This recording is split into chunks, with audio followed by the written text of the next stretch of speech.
మన్నత్ కోరుకుంటామో అది తప్పగా నెరవేరుతుంది. Saudi Arab, Kuwait, Riyadh, Hyderabad, Bombay, Vijayawada, Nellore, Chennai, Bengaluru, Alipore నుంచి ప్రజలు ఇక్కడ ముస్లిమ్స్, షియా మతం వాళ్ళు అనేక మంది ఈ యొక్క మొహరంని తిలకించడానికి వస్తారు. 1400 సంవత్సరాల క్రితము మహమ్మద్ ప్రవక్త రెండో మనవడు ఇమామ్ హుసైన్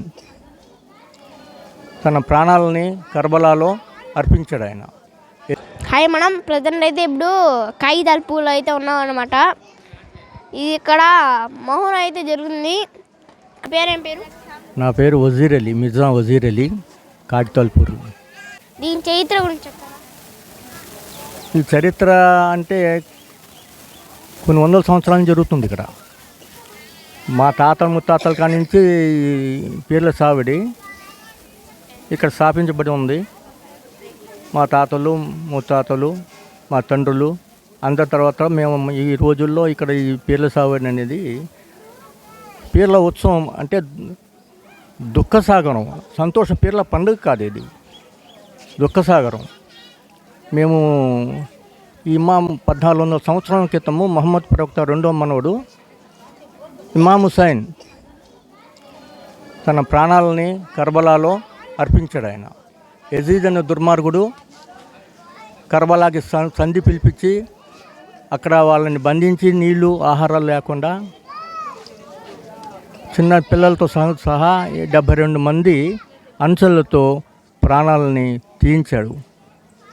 దాని కారణంగా ఇమామ్ హుసేను తన తలని సమర్పించాడు, కానీ యజీద్కి చేతికి బయ్యత్ ఇవ్వలేదు.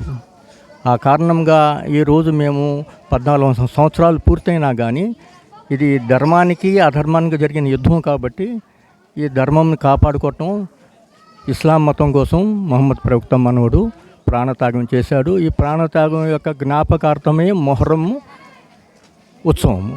అంటే మొహరం పండగ కాదు, దుఃఖదినములు.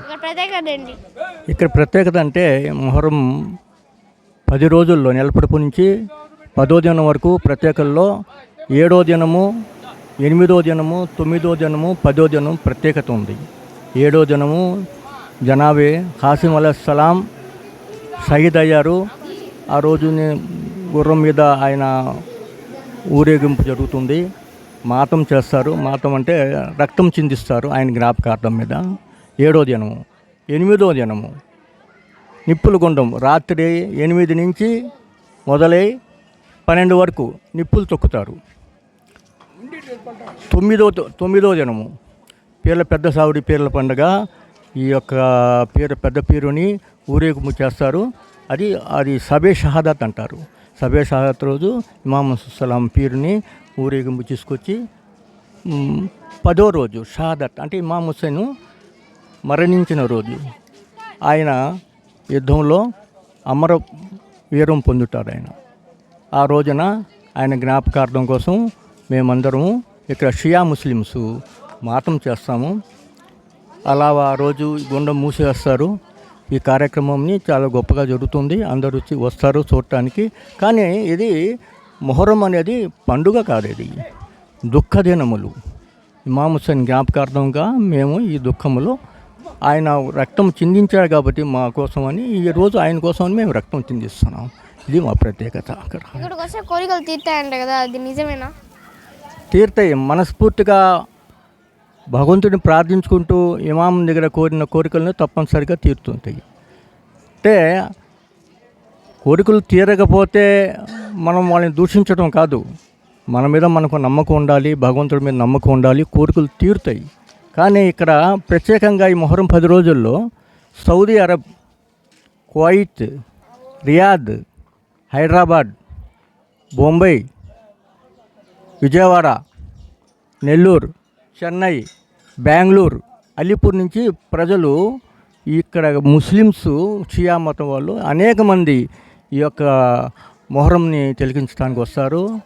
అందరూ కలిసి ఈ గొప్పగా ఈ మాతంను చూడటము, మాతం చేయటం అనేది వాళ్ళకు ఒక ప్రత్యేకత. ఈ ప్రత్యేకతని ఇమామ్ హుస్సేన్కి మేము సమర్పిస్తున్నాము. ఈరోజు అన్నదానం జరుగుద్ది ఇక్కడ. అన్నదానం గురించి వచ్చిన వాళ్ళు ప్రతి ఒక్కరు చూడటానికి వచ్చిన వాళ్ళు కానీ ముస్లిమ్స్ కానీ హిందువులుగా పెద్దగా చూడటానికి వస్తారు కానీ అన్నదానం దగ్గర రారు. ముస్లిమ్స్ వస్తారు కాబట్టి వాళ్ళందరికీ అన్నదానం జరుగుతుంది. ప్రత్యేక కార్యక్రమాలు ఉంటాయి. కానీ 8వ రోజు చిన్నపిల్లల సావిడి హజరత్ అబ్బాస్ అస్సలాం సావిడిక ఎవరైతే మనం మన్నత్ కోరుకుంటామో అది తప్పగా నెరవేరుతుంది అనే ఒక ఆశ మా వాళ్ళు ఉన్నది. జరుగుతుంది, తప్పనిసరిగా వాళ్ళ కోరికలు నెరవేరుస్తాయి. ఇదన్నమాట ఈ దర్గా ప్రత్యేకత. దీని చరిత్ర కూడా మీకు చూశాను కదా. మరిన్ని వీడియోస్ కోసం సబ్స్క్రైబ్ చేసుకోండి. మీరు ఎక్కడికైనా వచ్చారో కామెంట్ చేసుకోండి. ఇంకా మీరు వచ్చి కోరికలు నెరవేరాయో అది కూడా కామెంట్ చేసుకోండి. మరిన్ని వీడియోస్కి సబ్స్క్రైబ్ చేసుకోండి, లైక్ చేసుకోండి, షేర్ చేసుకోండి. ఉంటా, బాయ్.